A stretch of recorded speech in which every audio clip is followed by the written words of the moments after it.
जरा सोचिए, हमारे सीने में एक मुट्ठी जितनी छोटी सी चीज है जो एक पल के लिए भी नहीं रुकती। कमाल है ना।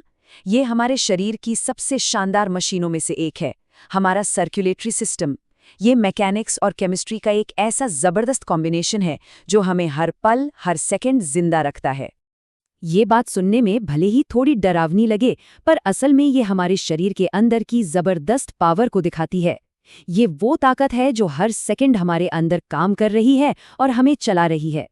और बस यहीं से शुरू होता है हमारा आज का सवाल। आखिर इस पूरे सिस्टम का असली जीनियस है कौन? क्या वो रिलेंटलेस मैकेनिकल पंप हमारा दिल, या फिर वो इंटेलिजेंट जान देने वाला लिक्विड जिसे ये पंप करता है, यानी हमारा खून? तो चलिए इस सवाल का जवाब ढूंढते हैं। एक एक करके दोनों पक्षों को समझेंगे और शुरुआत करते हैं उस इंजन से जो इस पूरे सिस्टम को चलाता है। तो सबसे पहले बात दिल की। ये मस्कुलर ऑर्गन जो हमारी मुट्ठी के साइज का है, एक ऐसा अथक पंप है जो हर दिन करीब करीब 1 लाख बार धड़कता है, बिना रुके बिना थके। अब इसके अंदर देखें तो 4 चेम्बर होते हैं, ऊपर वाले 2 एट्रियम और नीचे वाले 2 वेंट्रिकल। और ये जो 4 चेम्बर डिजाइन है ना, ये सच में कमाल का है। ये ऑक्सीजन वाले और बिना ऑक्सीजन वाले खून को मिक्स होने से रोकता है, और यही वजह है कि हम जैसे वार्म ब्लडेड जीव अपना बॉडी टेम्परेचर मेंटेन कर पाते हैं। प्रोसेस बहुत सीधा सा है। शरीर से इस्तेमाल हो चुका यानी डीऑक्सीजनेटेड खून पहले राइट एट्रियम में आता है, फिर नीचे राइट वेंट्रिकल में जाता है, और फिर यहाँ से उसे फेफड़ों में भेजा जाता है ऑक्सीजन का नया स्टॉक भरने के लिए। लेकिन यहीं पर एक बहुत ही मजेदार पेच है। हमने कहा कि खून राइट वेंट्रिकल से पल्मोनरी आर्टरी के जरिए फेफड़ों में जाता है। 1 मिनट, स्कूल में तो हम सबने यही पढ़ा था कि धमनियों में, आर्टरीज में हमेशा साफ खून बहता है। तो फिर ये पल्मोनरी आर्टरी गंदा खून कैसे ले जा रही है? यहीं पर मजा है। देखिए, आर्टरी की असली परिभाषा खून की क्वालिटी पर नहीं, बल्कि उसकी डायरेक्शन पर है। कोई भी पाइपलाइन जो खून को दिल से दूर ले जाए वो आर्टरी है। अब क्योंकि ये खून को दिल से फेफड़ों की तरफ यानी दूर ले जा रही है, तो ये एक आर्टरी हुई। सिंपल है ना। और इस मैकेनिकल सिस्टम का एक और बेहतरीन सबूत है दिल की धड़कन की आवाज। वो जो हम सुनते हैं ना, लब डब, वो असल में दिल की मसल्स की आवाज नहीं है, बल्कि खून को पीछे जाने से रोकने वाले वॉल्व्स के स्नैप करके बंद होने की आवाज है, बिल्कुल एक मशीन की तरह। ठीक है, मान लिया कि दिल एक कमाल का पंप है, इसमें तो कोई शक ही नहीं। पर अब कहानी के दूसरे हीरो की बात करते हैं। वो पंप आखिर पंप क्या कर रहा है? वो उस जादुई लिक्विड को पंप कर रहा है जिसे हम खून कहते हैं। जरा सोचिए, अगर नस में कोई कट लग जाए, दिल का पंप तो बस अपना काम करता रहेगा, वो तो दबाव बनाता रहेगा। लेकिन खून खून अपनी पाइपलाइन खुद रिपेयर कर सकता है। खून में मौजूद प्लेटलेट्स दीवारों पर गश्त लगाते रहते हैं, और जैसे ही उन्हें कोई दरार मिलती है, वो तुरंत एक केमिकल सिग्नल भेजते हैं और एक जाल बनाकर उस लीकेज को कुछ ही मिनटों में सील कर देते हैं। क्या कोई मैकेनिकल पंप ऐसा कर सकता है? और खून की इंटेलिजेंस तो बस यहीं से शुरू होती है।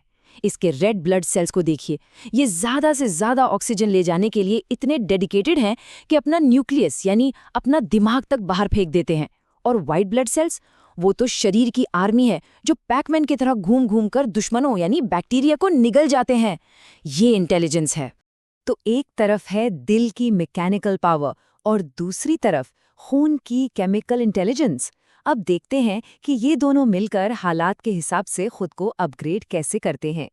जब कोई लगातार एक्सरसाइज करता है तो दिल की मांसपेशियां और मजबूत हो जाती हैं। एक एथलीट का दिल एक ही धड़कन में इतना ज्यादा खून पंप करता है कि उसे आराम करते समय कम बार धड़कना पड़ता है। ये कुछ ऐसा है जैसे किसी ने अपनी स्टैंडर्ड कार के इंजन को अपग्रेड करके V8 इंजन लगा लिया हो। ये एक प्योर मैकेनिकल अपग्रेड है। पर खून भी कुछ कम नहीं है। जो लोग पहाड़ों पर ऊंची जगहों पर रहते हैं जहां हवा में ऑक्सीजन कम होती है, उनका शरीर जवाब में ज्यादा खून बनाने लगता है, कभी कभी तो 2 लीटर तक ज्यादा, ताकि उस पतली हवा से भी ज्यादा ऑक्सीजन निचोड़ी जा सके। ये पूरी तरह से एक केमिकल अपग्रेड है। पंप वही रहता है, लेकिन फ्यूल की क्वालिटी और मात्रा बढ़ जाती है। तो अब हम आते हैं फाइनल सवाल पर।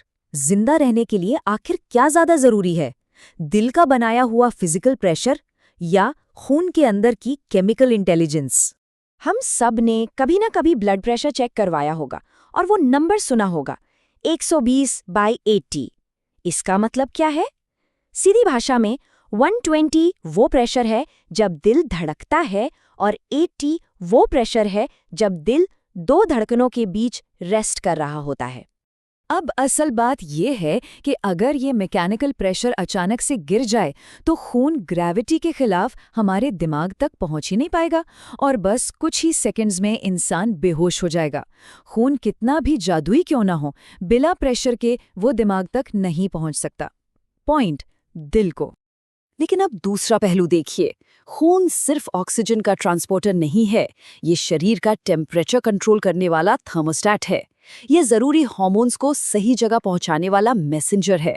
ये पुरानी कोशिकाओं से लोहा निकालकर रिसाइकिल करने वाला प्लांट है और इन्फेक्शन से लड़ने वाला एक चलता फिरता हॉस्पिटल भी।